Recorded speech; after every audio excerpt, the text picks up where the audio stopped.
Hello दोस्तों, श्री शिवाय नमस्तुभ्यम, हर हर महादेव, राधे राधे। इस वीडियो में गुरुजी ने 4 तरह के तिलक के बारे में बताया है। आइए चलते हैं विस्तार पूर्वक सुनने के लिए गुरुजी के श्री चरणों में। सावधानी से सुनिएगा। 4 तिलक का वर्णन रावण संहिता के अंतर्गत आता है और अथर्ववेद में भी कुछ वृक्षों की फल पत्ती का वर्णन आता है, उसका भी स्मरण इस कथा के माध्यम से। पहले नंबर का तिलक होता है सफेद आंकड़े की जड़ का तिलक। सफेद आंकड़े की जड़ का तिलक। सफेद आंकड़े की जड़ देखिए, आप लोगों ने सफेद आंकड़े का पुष्प देखा है? हम आस्था चैनल वालों से भी निवेदन करेंगे कि कथा में जिस जिस तिलक का वर्णन किया जाए उसके पौधे का दर्शन भी कराएं, जिससे लोगों को मार्गदर्शन मिले कि कौन सा पौधा बोला जाए। सफेद आंकड़े की जड़ का तिलक, और यही सफेद आंकड़े की जो जड़ होती है संतान प्राप्ति के लिए तुमरुकेश्वर का नाम लेकर कमर में लाल धागे में बांधा जाता है, जैसा आप लोग पहले कथाओं के माध्यम से श्रवण कर चुके। एक होता है पहले नंबर पर सफेद आंकड़े की जड़ का तिलक। ये क्या काम आता है और किस लिए लगाया जाता है? तो शिव महापुराण की कथा कहती है, जिस दिन आपको लगे कि मुझे इस कार्य के लिए जाना है और ये मेरा कार्य सफल होना चाहिए, ये कार्य मेरा रुक रहा है, इस कार्य में बाधा आ रही है, ये कार्य मेरा अटक रहा है, उस दिन सफेद आंकड़े की जड़ को थोड़ा सा घिसकर और घिसने के बाद उसको अष्ट विनायक में से किसी भी एक विनायक श्री गणेश जी का नाम लेकर अपने मस्तक पर थोड़ा सा तिलक उस सफेद आंकड़े की जड़ का लगाकर चले जाइए। वो कार्य आपका सफल होकर ही रहेगा, भले 8 दिन लग जाएं, 10 दिन लग जाएं, पर सफलता उस कार्य में मिलती जरूर है। पहले नंबर पर आता है सफेद आंकड़े की जड़ का तिलक। दूसरे नंबर पर अपामार्ग की बीज का तिलक। अपामार्ग एक पौधा होता है, आप लोग टीवी पर उसका दर्शन कर रहे होंगे, एलईडी पर आप देख रहे होंगे।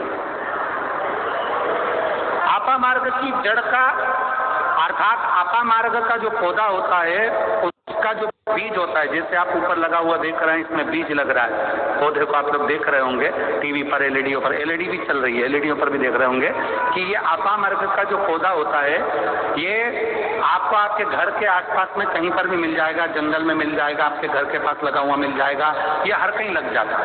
अपामार्ग का जो पौधा होता है, इसका जो बीज होता है, इसका जो फल होता है, फल में जो बीज होता है, इस बीज को सुखा लिया जाता है, सुखाकर इसको पीस लिया जाता है और पीसकर इसको जहां पर भगवान शंकर का शिवलिंग है, शिवलिंग का जल बहकर जहां से नीचे गिरता है, उसको समझ लें, थोड़ा सा आप लोग ध्यान में आ जाएगा आप लोगों के।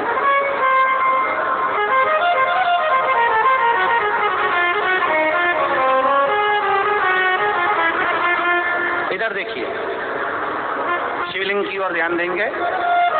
यहाँ जो व्यासपीठ के सम्मुख में शिवलिंग बना है, ये शिवलिंग, और शिवलिंग के सामने से जो जल बहकर जो जल नीचे की ओर आ रहा है, शिवलिंग के सामने से जल बहकर जो नीचे की ओर आता है, ये जो भाग होता है, इस भाग पर अपामार्ग का जो बीज होता है सूखा हुआ, जिसको आपने पीसा है, उसको यहाँ लगा दिया जाता है, उसी को वापिस लेकर आया जाता है और उस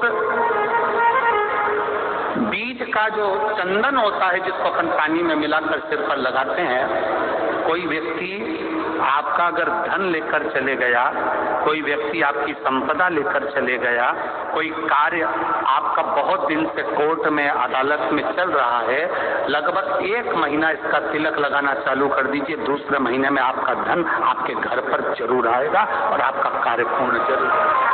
अपामार्ग का बीज का चंदन तिलक, अपामार्ग का तिलक हमें सुख प्रदान करता है। तीसरे नंबर पर होता है दुर्वा। क्या बोलते हैं इधर छत्तीसगढ़ में? दुर्वा बोलते हैं कि घास बोलते हैं? गणेश जी को चढ़ाते हैं दुर्वा, दुर्बी, ठीक है।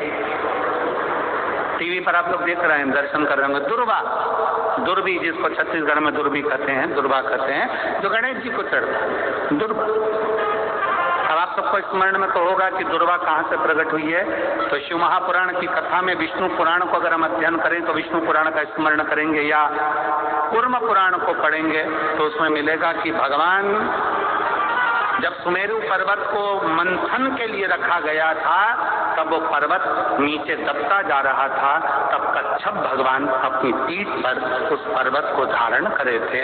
कच्छप भगवान जब पीठ पर धारण करे तो समझ लो भगवान नारायण की जंघा पर ही वो पर्वत रखा हुआ था, जिसको घर्षण किया जा रहा था, घर्षण किया।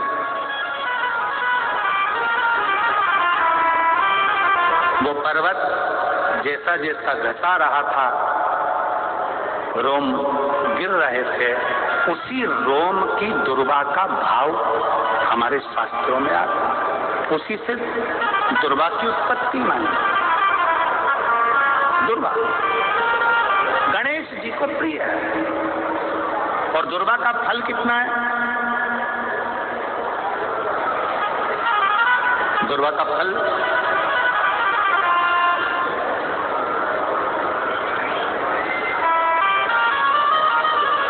जब एक असुर ने उत्पात मचाया और गणेश जी के पास सूचना गई तो गणेश जी ने उस असुर को निगल लिया।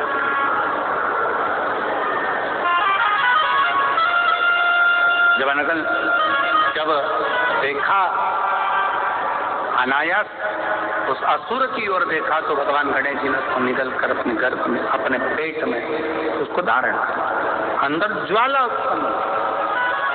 भगवान शंकर ने एक दुर्वा गणेश जी को दी, उन्होंने पाई, अंदर बैठा हुआ असुर समाप्त हो। पाप कर्म हो, बेकार कर्म हो, गलत कर्म हो, असत्यता हो, या कई हमारे हाथों से हमारे द्वारा कोई पाप कर्म यदि हो जाता है, वैसे तो संपूर्ण विश्व में शिव महापुराण की कथा कहती है 4 स्थान पर प्रत्येक व्यक्ति से पाप होता है। पहला, झाड़ू लगाते समय छोटे छोटे जीव मर जाते हैं जिसका पाप माथे चढ़ जाता है। दूसरा, अग्नि जलाते समय छोटे छोटे पतंगे जल जाते हैं जिसका पाप मस्तक पर चढ़ जाता है। तीसरा, जल में कपड़े धोते समय, स्नान करते समय छोटे छोटे जीव मर जाते हैं जिसका पाप माथे चढ़ जाता है। चौथे नंबर का, चलकर जाते समय अपने पांव के नीचे, चप्पल के नीचे छोटे छोटे जीव मर जाते हैं जिसका पाप माथे चढ़ जाता है। शिव महापुराण की कथा कहती है एक दुर्वा शंकर जी को, एक दुर्वा गणेश जी को जब हम समर्पित करते हैं तो हमारे मस्तक का सारा पाप अपने आप समाप्त हो जाता है। दुर्वा में इतना तेज दुर्वा। और शिव पुराण कह रही है तीसरे नंबर का तिलक है दुर्वा का। दुर्वा का तिलक, दुर्वा को चढ़ी हुई जब छोटी सी दुर्वा लेकर उसको सूखने के बाद भस्म बनाकर शंकर को चढ़ाकर उस भस्म को लाकर मस्तक पर यदि तिलक लगाया जाए, उस दुर्वा का तिलक यदि मस्तक पर लगाया जाए, कोई व्यक्ति तुमसे कह दिया कि तेरे बस का ये नहीं है, कोई ने कह दिया तू ये सरकारी नौकरी पा ही नहीं सकता, कोई ने कह दिया कि तू ये काम कर ही नहीं सकता, तू मकान बना ही नहीं सकता, कोई ने कह दिया तेरी दुकान चलेगी ही नहीं, चाहे कितनी खोल ले। अगर आपका कोई आत्मबल नीचे गिराता है तो 20 दिन तक दुर्वा का तिलक यदि मस्तक पर लगाया जाए तो आत्मबल भी बढ़ता है और कार्य सिद्ध होता है। ये दुर्वा तिलक की महत्व है।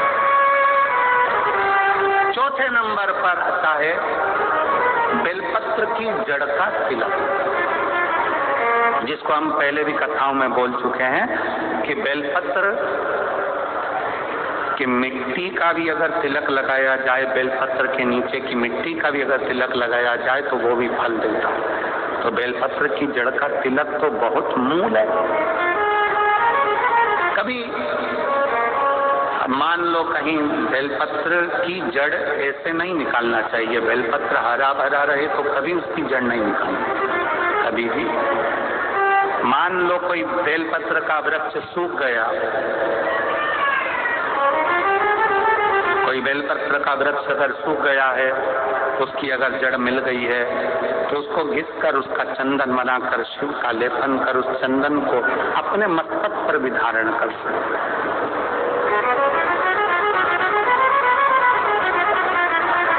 क्या होगा उससे? तो कहा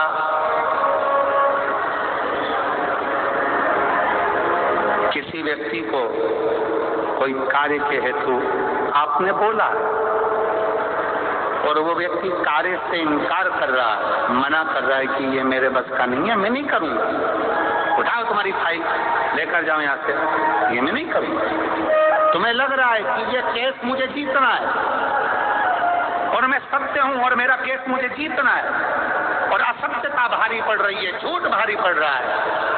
उस समय पर बेलपत्री का चंदन का तिलक या बेलपत्री के वृक्ष की मिट्टी का तिलक व्यक्ति को सफलता जरूर देता है। उस तिलक को धारण जरूर करना चाहिए।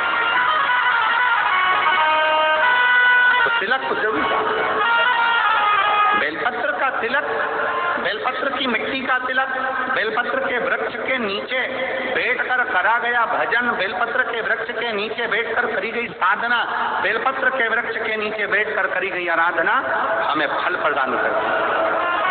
और मैं संपूर्ण देशवासियों को इसके लिए बहुत बहुत साधुवाद देता हूँ, बहुत बहुत बधाई देता हूँ कि जब वृक्षारोपण कराया जाता है बिठले सेवा समिति द्वारा, सारे शिव भक्त अपने अपने क्षेत्र में बेलपत्री का पौधा लगाते हैं और बेलपत्री के वृक्ष को बड़ा करते हैं। उसके लिए आपको साधुता देते हैं।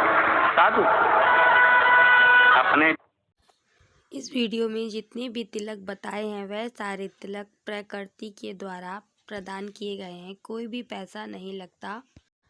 ज़रूरत है ज्ञान की, जो कि हमें हमारे गुरुजी हमेशा प्रदान करते रहते हैं। तो सदैव उनकी वीडियो और सदैव उनकी कथा को सुनते रहना चाहिए और अपने जीवन में हर समस्या का हल ढूंढते रहना चाहिए।